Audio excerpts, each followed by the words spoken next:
KZN channel esihlezi nabo la bafana bamaskandi lapha phambi kwethu. Ababukela emakhaya bafuna ukunaza ukuthi ngoba. Hayi mina igama ngoGideon ngoba Memphis bo. Kodwa bangibiza uNhlanzi ngoDumaza. Dabu nje lapha eNdonza lapha nje. Edonza. Yeah.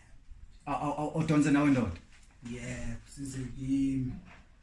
Mina ngumfowethu wena nje insizwa ke zingaze ngobhodloza. Bodloza. Yeah. Nami ngikhapha ngapha eDlebe.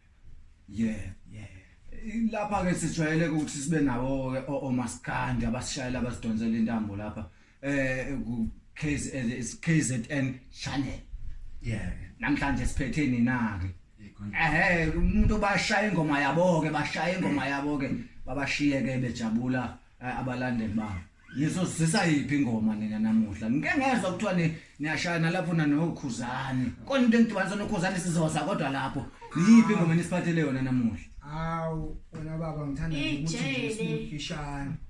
Hayi sithanda ukugxoba Ijele. Nishaye remix la.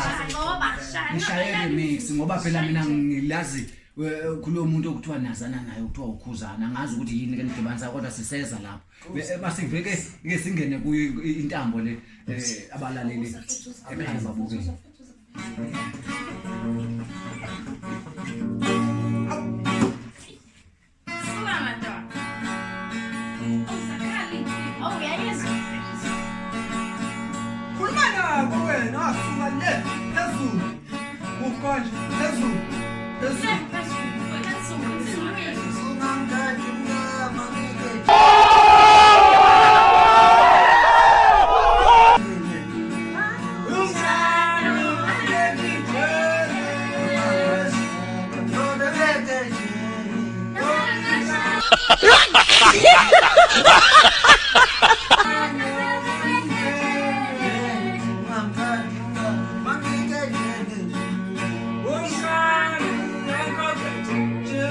No, God, please, no! No!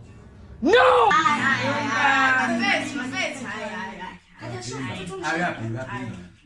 Now ndoda. Yazi zame ngokukhulu uhluleko uyabhima nje. Mina Yabhima usuhlaza phela yini manje. mina Sambe angaka.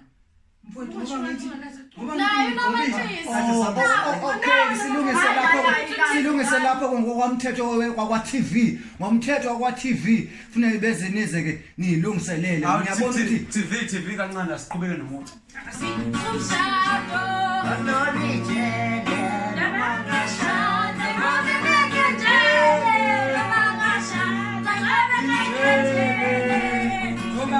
ngashada khona ngikeje uzungangishiya imkama ngikeje Ayish.